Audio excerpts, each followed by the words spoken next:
After a long 5-year wait, we finally have the sequel to The Lego Movie, The Lego Movie 2, the second part. A title I kind of liked until they decided to add the 2 in there. Could have just been The Lego Movie, the second part. I thought the title was hilarious, and then they threw in the 2, so I guess the marketing team got a little nervous last second.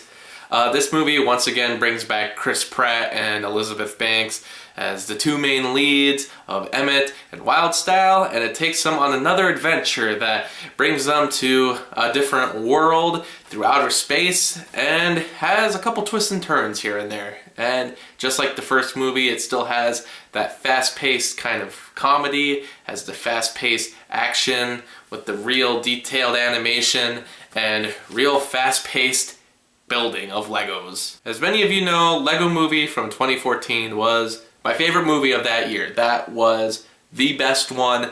I rewatched it recently and it still holds up incredibly well. There's so much to discuss with that movie, so many different angles, so many different storytelling devices, and so many good morals just filling up that movie. It's a lot more complex than a lot of people seem to give it even credit for. And I also really liked the Lego Batman movie. Lego Ninjago, I don't really remember that well, but the Lego Batman movie was one of my favorite movies of 2017.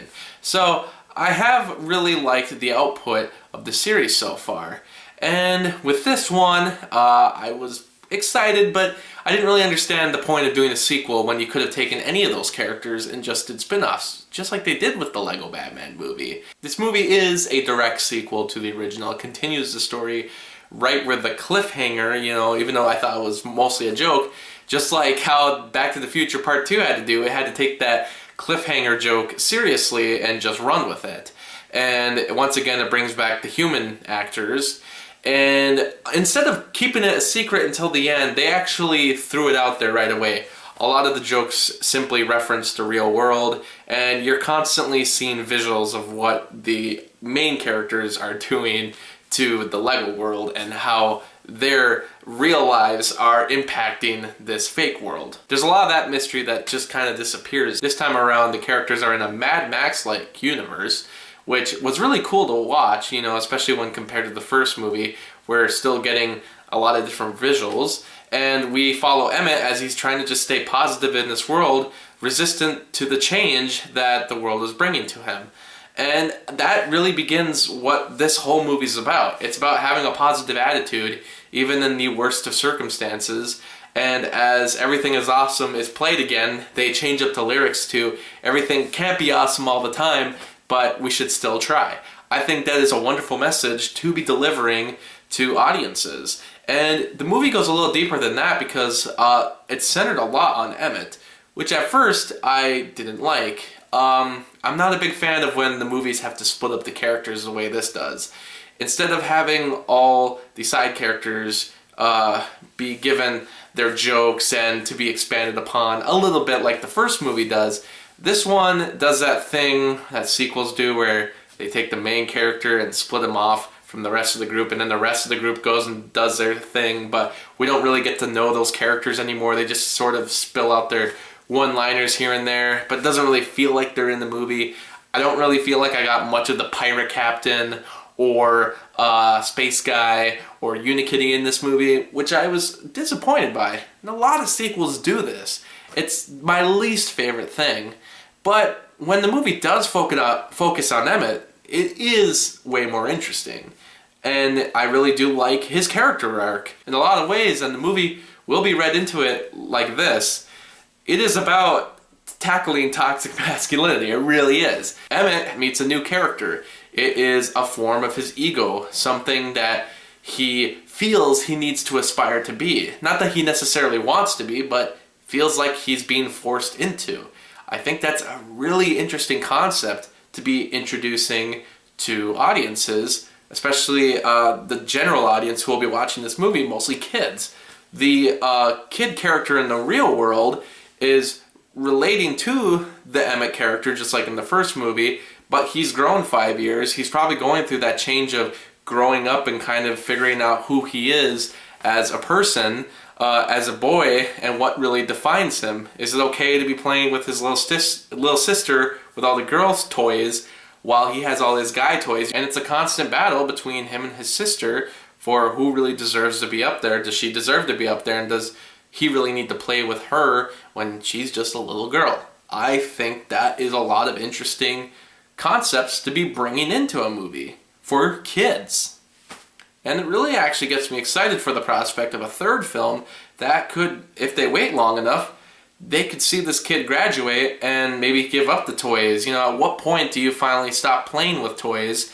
But, you know, a lot of older people play with Legos. Do you ever let go of that bit of childhood? The movie could make a really interesting idea there if they made a third one. But sadly, a lot of the time, I'm not really as into the movie as I was in the first one. Mostly because there's not as many worlds being explored. A lot of time we're just in space.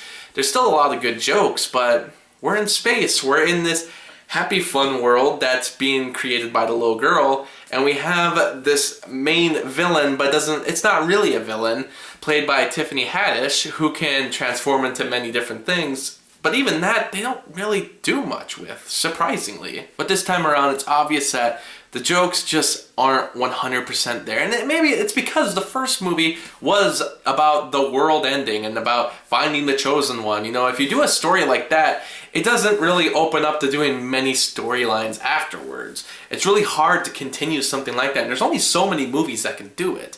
And this one, yeah, I still enjoyed the movie. I really like bits and pieces there, but it's, for a majority of the time, I'm just feeling not as excited by the idea anymore, which is really too bad, but that might just be a personal preference or the fact that I maybe like the first movie too much. And the movie also is a musical, which I wasn't expecting. The first one really wasn't a musical. They had the one song. Here, there's quite a few songs, and yeah, the one that's the catchy song. This song's gonna get stuck inside your head. I mean, it's just like Everything Is Awesome. It's there to be silly, to be addicting. I don't know if I'd listen to it in the car, but the other two songs that are sang by Tiffany Haddish and Batman, I honestly wasn't a big fan of those, which is too bad. But for the morals and the fast-paced story and, you know, the characters, while it feels minimal at times, they're still there and they're just as fun as they were before. The movie interacts with the real world really well. There's a lot of great fourth wall breaks here and there. And the meta humor, while I think it's overdone, it's still good jokes. I can't help but laugh. It's still an enjoyable story that can be loved by all ages, and it has pretty complex ideas that I can appreciate from a movie like this. So I enjoyed it. It's not as iconic as the first movie, but I'll still give it 4 out of 5 stars.